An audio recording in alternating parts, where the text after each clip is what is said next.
Well, welcome to Web3 News. I'm your host Divya. The military coup in Myanmar has overthrown the country's fragile democracy on 1st of February 2021 on the pretext that election results were fraudulent. But in reality, Ms. Aung San Suu Kyi had won the November 2020 election by popular support by getting 83% of parliamentary seats.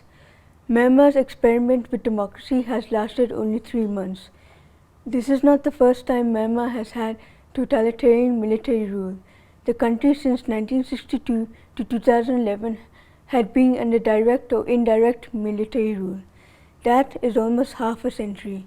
But the truth is that Myanmar has never been democratically independent from its military. The Myanmar military coup threat was never far away because Ms. Aung San Suu Kyi's party was governing Myanmar on the basis of the 2008 constitution that was drawn up by the military itself. This constitution preserved the military power, allowing them to directly appoint 25% members to the parliament and reserve their interests. The constitution also prevented Ms. Aung San Suu Kyi to lead Myanmar as president due to a clause especially aimed at her, which did not allow anyone with foreign relatives to hold presidential office. In the end, she was given the title of state councillor, a reminder that she was ultimately never in charge of the country. To discuss the dangers posed by the coup to democratic and human rights in Myanmar, I am joined by one of the prominent leaders from the Myanmar community, Dr. Thein Moe. Dr. Thein, welcome to the program. Thank you. Dr. Thein Moe was a democracy activist in Myanmar's 88 uprising and 1996 nationwide students' protests. He was a third-year student at Yangon Institute of Technology when 1996 nationwide students' protests broke out. Due to all the universities shutting down following 1996 riots, he completed his graduation and post-graduation in mechatronics engineering in Malaysia. Mechatronics is the study that combines electronics and engineering. He also holds PhD in the field from the University of New South Wales. He has been actively involved in Myanmar's democracy struggles. He is a Myanmar political analysis, current affairs writer and co-founder of Action Against Myanmar's Military Coup, Australia, which has been a great voice against Myanmar's military. Dr. Thein, I want to begin by asking, describe the situation to the audience in Myanmar at the moment.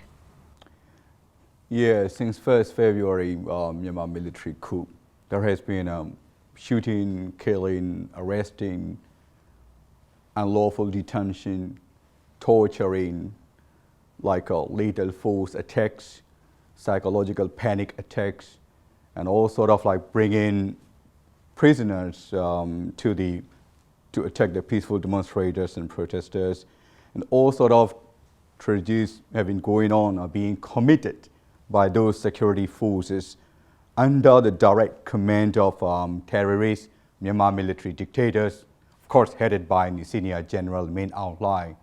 So at this stage, those atrocities, tragedies, casualties, sufferings continue to escalate, sadly. That's awful. Yeah, very sad, while the world is silent. Yeah. Is there any truth in the Myanmar army claims that it has uncovered 10 million irregularities in the elections? Not at all, not at all. What happened was, this is a baseless accusation saying that election fraud. They have already signaled out well before the elections. Because if we look into the well before the election, there were two groups. One was National League for Democracy, and all some of the ethnic parties, those were for the people and by the people. Whereby the other group was the military-backed parties. Yeah. They were for the military and by the military. Yes. So there were two groups. So whereby because of this, people have been living under dictatorship for many decades.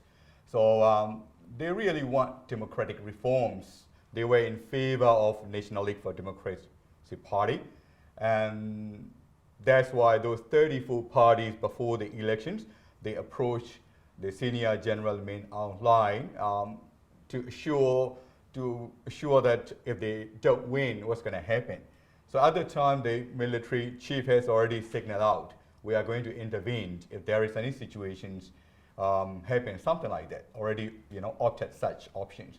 So what happened was, so after the elections, they lost the elections with NLD won a landslide victory, which was a 396 seats, parliament seats, and that's what the coup happened. Oh, see, that's not good. The military was already in control. So what are the reasons for the coup? Yeah, I must say that the coup of terrorism repeats. It is the third time in history. I have to touch a bit about this coup, because we had as you mentioned in the introduction as well, we had a 1962 coup whereby the General Ne Win was a coup master who started that coup. And of course, he created majoritarianism. That majoritarianism is to safeguard people are all divided across the nations so that he can rule as long as he wants. But the problem was after 27 years' time, and his people revolt against him.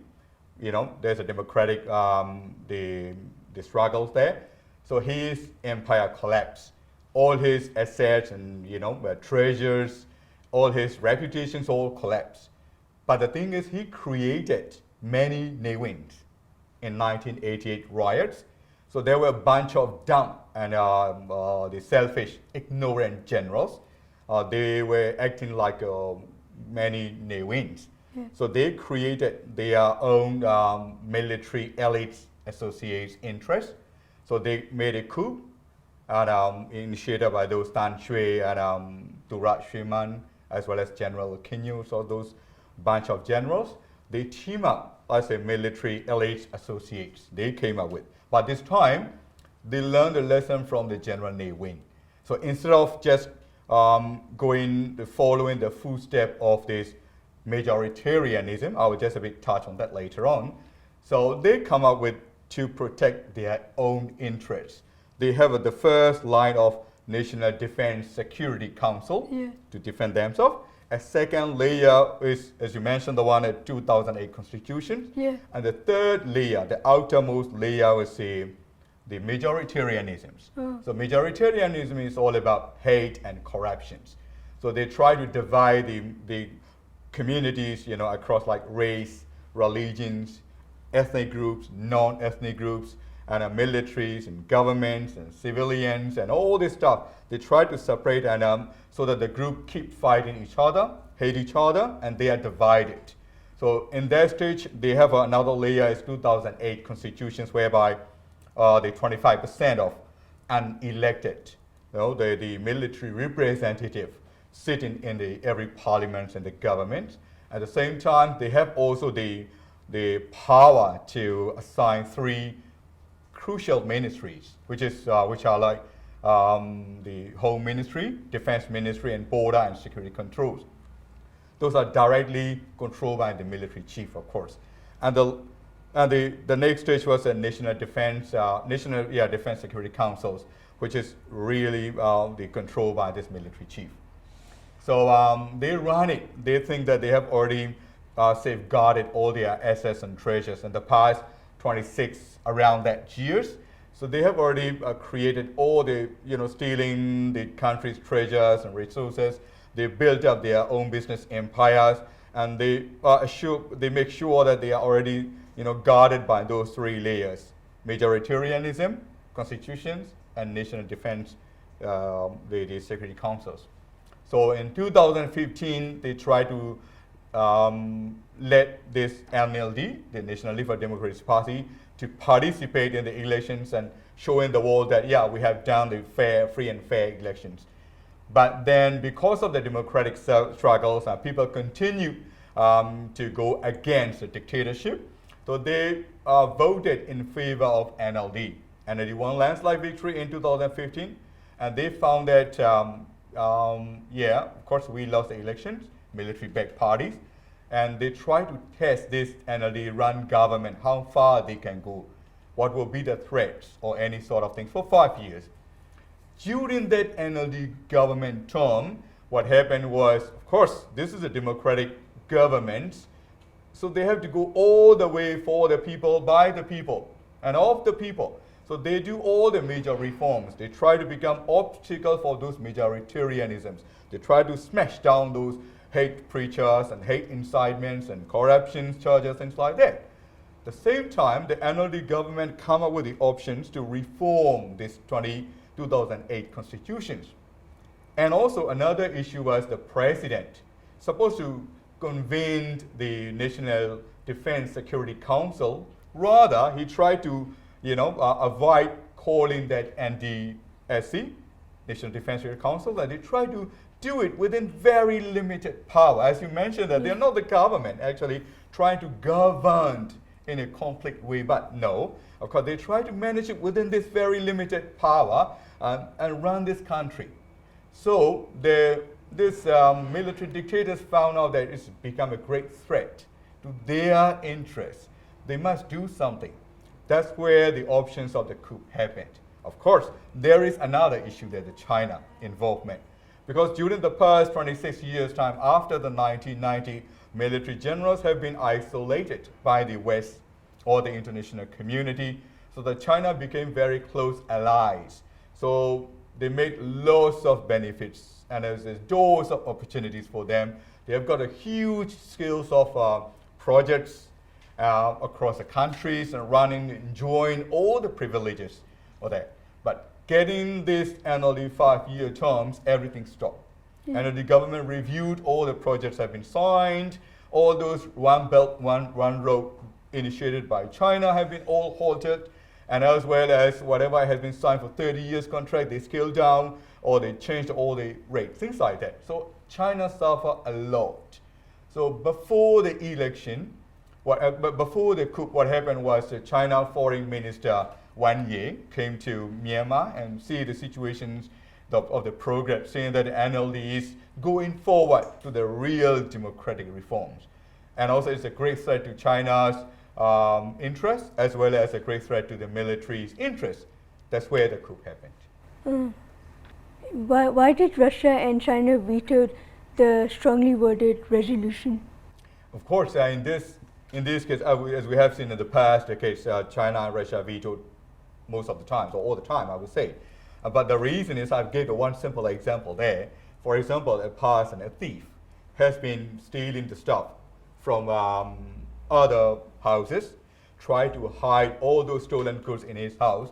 He is scared that some people or other people will come and take out all those stolen goods, one thing, and also he will be arrested and face all those punishments, things like that. He was scared. What he would do? He will look for other people to protect him. That's where he tried to approach two persons, give a protection fees, and then to strongly guard him from being arrested or being taken all those stolen goods. So the other neighbors see that he's a thief, the greedy thief, but can't do anything because of two guarded, the aliens, sitting in front of this thief, can't do anything. The same situations like Myanmar military elite associates, the group, the bunch of dumb generals and terrorists. So they have approached China and Russia to protect them in a UNSC, UN Security Council.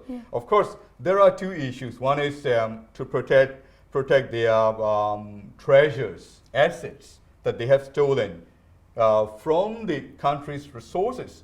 They have been hiding all those assets, built up empires inside the countries. At the same time, they have also some of the assets and the savings and treasures in China and Russia and across the globe. Right under the international community eyes that they have been under sanctions.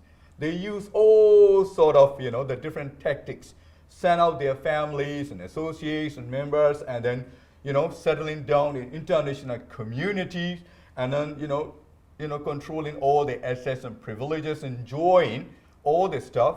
So they need to safeguard. Russia and China must safeguard those assets. One. Second, UN Security Council has got a final mandate to look after 194 nations, whereby the humanitarian crisis is going on inside Burma. They must take very effective actions. They have to initiate any sort of international, the justice to take them out and charge them. But in that case, they are scared of their life, so that Russia and China must veto whatever any strong the resolutions come up, must stand and veto. So that that's how they survive in this past around 3 decades, by stealing goods and then enjoying all the assets. Of course, there's as I mentioned, protection fees. Yeah. So China, Russia, how I can help you? In return, what benefits would I get? As simple as that. Of course, once they veto, there are something in return. Lots of arms sales and the weapons deals and the trainings and all the assets and treasures safe in their safe boxes in China and Russia. At the same time, and also we have these major projects, large scale projects across Myanmar have to give them very easily, like gas pipeline.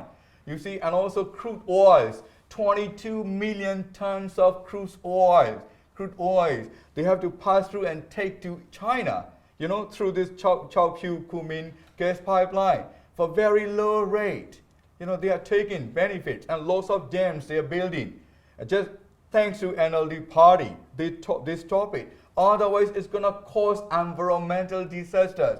Who's going to suffer? Myanmar people will suffer. And the climate change, they don't care. China, Myanmar people Myanmar generals, illiterate, selfish, ignorant terrorists. Just simply sign it. Give us billions of dollars and save in China and Russia boxes. That's it. Who benefits? China and Russia benefit. And the people suffer. So those generals benefits. That's how that veto is involved. Very sadly. That's terrible. Really terrible. For the people of Myanmar. The UN decision for action, I believe, rests largely with the decision of the UN Security Council. Do you believe that UN Security Council is an effective body for delivering good governance? UN Security Council is supposed to be a very effective body. They have got a mandate to look after 194 nations. But when it comes to Myanmar situations, it has been many decades. They have got lots of humanitarian crisis going on, whereby UN Security Council come up with very diluted, very watered down the resolutions that we are deeply concerned, and we have got the very, solve the internal matters, something like that, and stop there. The UN Security Council is supposed to be a very effective way, to handle in dealing with Myanmar and stop those terrorist generals from becoming very aggressive.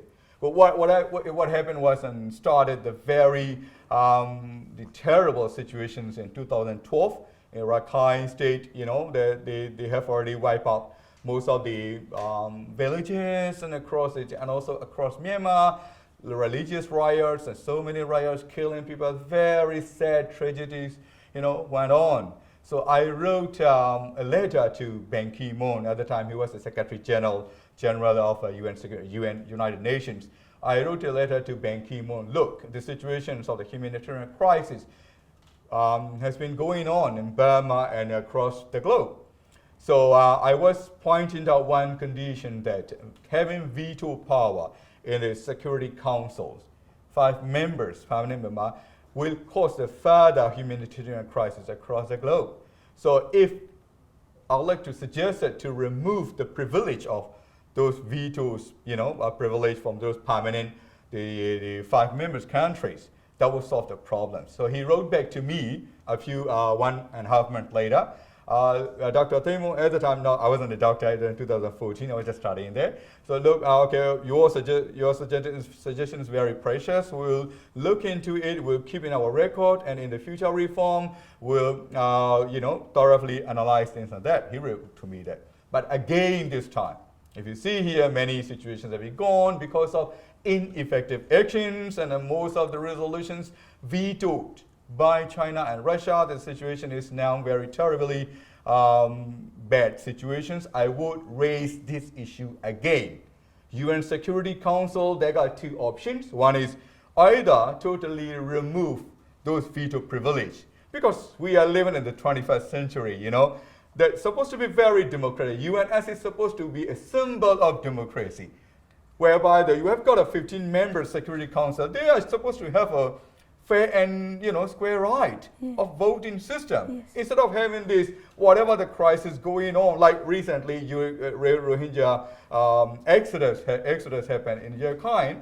Even though they voted whatsoever, the UN, China and Russia vetoed for one round. So we want to have a fair and square share of the democratic system in UNSC. So either remove totally 5 veto power, or the second option, no, we can't remove it. Then another option, amend the clause.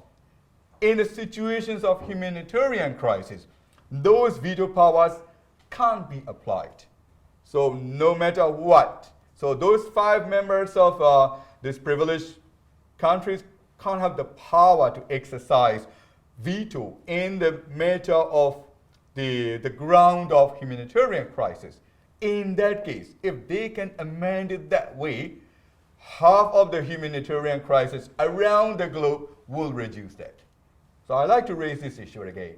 That's a good issue to raise. Since we're on the topic of change, should not the 2008 Constitution of Myanmar be rewritten as it allows military interference in the democratic process? 2008 constitutions, as I mentioned earlier, there's a great war for to protect their military interests, right? So that, but in that 2008 constitution, they mentioned that disciplined democratic system. I just want to ask those dumb generals, do they understand about discipline? Whether are they standing on the discipline? No, not at all. And they don't even understand the democratic values. If they do, they won't attempt any coup, So besides this, they are quite scared. As I mentioned, they have already sought protection from the China and Russia. At the same time, they also made a protection for themselves inside the countries. So they put a clause on chapter 14, clause 445. They put the clause that no proceeding of institutional charges shall made against any act of their institutions of power, even though they are no longer in the power in the future. It's like they have already put the immunity for themselves to protect in the future. In the past 5 years, if we look into that NLD-run government, they know that there's a clause. They respected that clause. They respected 2008 constitution, even though it is unfair. So they didn't initiate any charge against those dictators because they are going forward for the national reconciliation, finding out the common ground between all the ethnic members of the government with the unity, and also moving the country forward. They don't want to have any sort of backlash against the dictators. So some people just criticize NLD government saying that, oh no, you are the partner, you are the brother, sister with those military chiefs, you are the same like a genocidal actor, something like that. Those are wrong accusations. Once you are wrestling inside the ring, sometimes you will have to, approach and try to use different tactics to make sure they fail. That's why NLD government has been using several tactics on that 2008 constitutions matter. And of course, once they got into power in 2016 April, and after that they tried to go for the reform, to reform this 2008 constitution, whereby we have got NLD's, the legal advisor, the famous one, constitutional expert, well respected by the international community, Coup, who was a vocal, against the military dictators. So he has been voicing out that military role is to safeguard the nation's sovereignty and to protect the civilians, but not to interfere in the politics.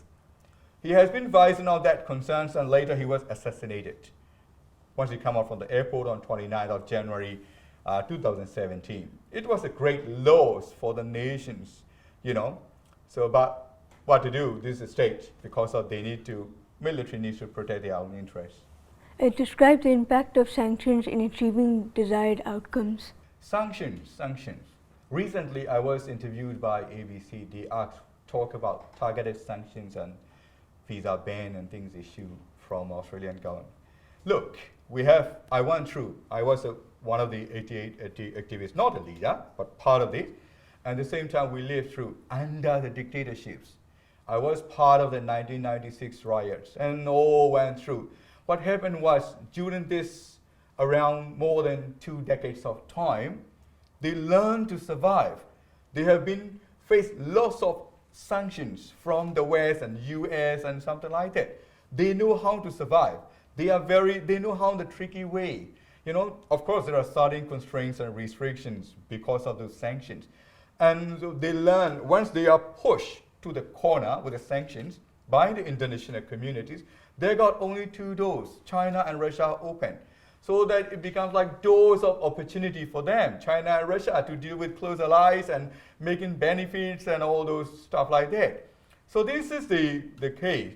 So besides it, because they just want to survive in this country, and they made lots of benefits. They built up the business empires, and they sent all those families and associates to the world, enjoying all the privileges, you know, with the access and first-class educations, whereby inside the country during those sanctions time, what they did, you know, they smashed down all those democracy activists. You know, they destroyed their lives, sent them to these 65 years long-term prisons, and as well as destroy the education, shut down all the university for 3 more years. What for? You know, they destroy all the economic system, tourism, infrastructures, everything gone down. They just separated first class for their families and associates, became the first class. When they came back from overseas, they are the first class citizens. They enjoyed all this business empire, living like a heaven in Burma, whereby you see that those are the general public, you know, poorly living, the conditions, they live like underclass situations. So having the sanctions is not enough. Doing the sanctions won't solve the problem. You are just simply isolating them, just ignoring them, just shun them. Oh, I'm not going to deal with you because you are the human rights violators. It's not the solutions, I must say, you know. Yeah, and it's not the solution. The international condemnation of the coup has been quick by the international community. I want to know from you, what are the concrete steps that international community must take to restore democracy? Since 1st February, day 1, Australian Burmese community, we formed that action against Myanmar military coup. Started with Sydney. We tried to organize with the other states. We became like an Australian body, coordinating body. At the same time, our voice have to be consistent. So we have got a CRPH, which means those, after the coup, they arrested most of the NLD members. Some of the elected MPs formed CRPH, we call it Committee Representing Pidang Zuluto, which means that the elected, like an elected government, so they form CRPH and they also assign the Dr. Sasa, the representative to UN. So they are also voicing out the certain demands. So our body here, Australian Burmese community, we are now trying to make consistent with that CRPH. We'll have the same voice. So we like to request the international communities and Australian governments and all that 8 points. So let me make sure that these 8 points are consistent. So we have got, the first one was to strongly denounce the terrorist Myanmar military coup. 1. Second, not to recognize the state administrative councils and military junta. And the third point is not to cooperate with Myanmar military until the elected government return to power with those elected MP. All right. And as well as the fourth point is to urge Myanmar military to respect free and fair 2020 election results. And as well as for the international community to take strongest possible actions to stop those brutal attacks. You know, it's a very sadly tragedy going on, committed by those terrorist dictators' dogs, security forces. So international community must do something to stop it. And the sixth point was to support CRPH, Committee Representing Pidang Zuluto, formed by the elected MPs. And the seventh point is to take those responsible terrorist Myanmar military dictators to international justice. Yeah. And the last point is is urgently needed is to proactively initiate in UN as well as within the UN Security Councils to establish responsibility to protect R2P in Myanmar as soon as possible. Those 8 points, international community collectively and urgently must do it. That we like to request that. Yes, yes. What would a civilian rule mean for regional stability, particularly given potential conflicts between China and India and China and US and China and the Quad? In terms of regional threats, concern, it's a really great concern. You know, what happened was many people or many other nations say, no, it's internal, like China say, whatever the media asks, whatever the UN Security Council resolution, no, it is internal affair. Let them solve by themselves. That's what China say all the time, but it's not internal affair. This kind of the crisis going on for decades, it's become regional concerns, regional threats. You know what happened was after 1990 coup, they created, as I mentioned, majoritarianisms, whereby they created hate and corruptions. In that hate, they come up with race and religions. This is their specifications. In that race, they come up with non-ethnic groups and ethnic groups. Religious, Buddhists, Hindus, Christians, Muslims, and other religious communities. In terms of corruptions, they have got all militaries and non-militaries and government. They try to split it up. And they started strategically, prepared, like in the case of Rohingya crisis. Yeah. So Rohingya crisis, if you see, they were part of the citizen. They had the cards, ID cards, as a part of the citizens, and those citizenships were stripped off. After 1990, they came up with new identifications and verification process, and then they were given white cards, tricking that you will be given the citizenship after the verifications. But then after that, they were driven out. So that's what refugee exodus happened. And also the same goes to other ethnic groups. We have got lots of civil wars going on and instabilities across these countries for many decades. So it becomes like Myanmar's instability is China's prosperity, I must say so. Because China is running two-phase policies, dealing with the Myanmar military, at the same time trying to support ethnic armed groups across bordering with Myanmar and China. Of course, ethnic armed groups don't trust military because of this, the military, the conflict issues. They have to establish for themselves to survive and then to strive for their, rights. They have the rights, rights to survive. There are lots of denials of human rights and also the denials of the ethnic rights. So they have to come up take up with their own arms, whereby China play big roles. Anyway, so that there are lots of regional instabilities going on in Myanmar. That's where the Rohingya exodus happened and refugees fleeing across the countries. We have got Bangladesh, India, and Thailand. We have got lots of IDP, internal displaced camps happen. But now what's going to happen next? After 2021 coups, we will see after 20 years' time, there will be another exodus, refugee exodus. But this time it's going to be huge, maybe more than 10 million. It could be. It started since 1990. As I mentioned just now, identification. But they have already put in the race, ethnic and non-ethnic. Those who are not Buddhists, other religious groups, minorities groups have been put different races, Indians, Gujarati, Surti, Marwadi, or Bengali, or the Anglo-Burmese, or whatsoever. They have already put their identifications. So it means that you are foreigners. You have already labeled mixed blood. Okay, you are foreigners settling down here. Yeah. So they are now going, 22 years time, Rohingya refugee has been now, exodus have happened, genocide going on. And in another 20 years time, another genocide will follow for those religious minorities. But this time, those refugee groups will go to India border. because China is not going to open. Thailand and Bangladesh is already enough. And those have been labeled as Indian races. So they will also push to Indian borders. That's going to happen. That will be one regional threat, one issue. The other issue is because of this military, under the dictatorship, China has already established one belt, one road. Yeah. Already got lots of agreements to move many projects. If they continue military coup, they will establish military bases.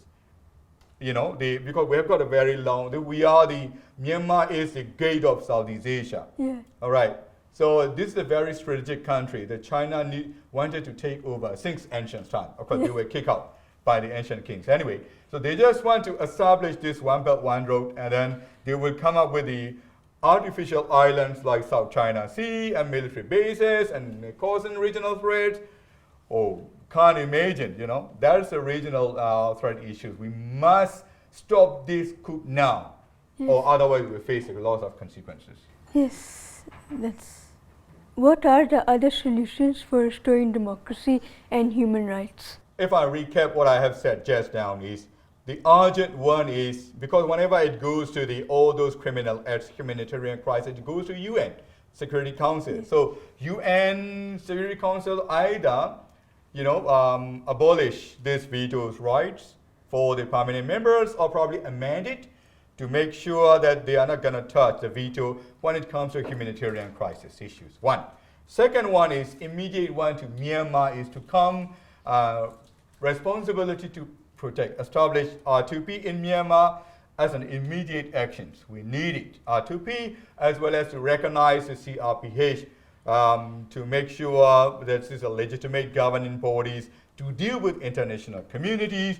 And also, if I have to echo what millions of people crying out loud, voicing out in Myanmar, if I may have to echo that point, which is they are simply saying, please, US, bomb those terrorist dictators the way that you have done it to Osama bin Laden and there's IS terrorist group. You have the capacity, please bomb them. Use a drone, very easy. That's what people are voicing out. I just like to echo it. Yeah. So they were just simply, finish it, those terrorist dictators. Yeah. And so that the civilian government can take over and rule the country properly. Let's contrast for us what economic development means under a democracy versus military rule. Of course, dictatorships won't bring any sort of peace, security, and prosperity to the country. No way. So they are selfish, ignorant, dumb, illiterate. So they will have to come up with for their own selfish tactics. So dictatorships won't bring anything, and they will establish their own business empire. They will split the two-class, first class for their own families and associates, and also lower class for the other general publics. And it won't bring any good to the country except for China and Russia's benefits. That's all. So civilian government is the one who establishes democratic transitions, who follows democratic norms, so that if the civilian governments can become back into power, it will prosper. The country will prosper. The people will enjoy the fruit of democracy, and also it will become like the developing nation back. The way that we used to have before the 1962 Myanmar was Asia, the Tiger of Asia, the status. So that we need to get back to that status. Myanmar people, need to get back to that status. Civilian government must return it. Must return back. Yeah. That's good. Any final words you'd like to add? I would like to request, thanks Divya, and I would like to request the whole international community who are watching our video, would like to request that we are doing lots of campaigns, and part of that, we'd like to raise awareness that terrorist Myanmar military dictatorship is made in China, and boycott China, as well as establish responsibility to protect R2P in Myanmar as soon as possible, and as well as to bring civilian government back to power so that democratic transitions and democratic reforms of the countries can initiate. So please help us. Thank you. I thank Dr. Thein for coming on the show and giving us insight into what is happening inside Myanmar. And Thanks, Divya, Thank you. for bringing this issue to the media, and I really appreciate it. Thank you. That's it from me today. I'll see you next week with another interview on Myanmar's crisis with a young student activist. Thank you.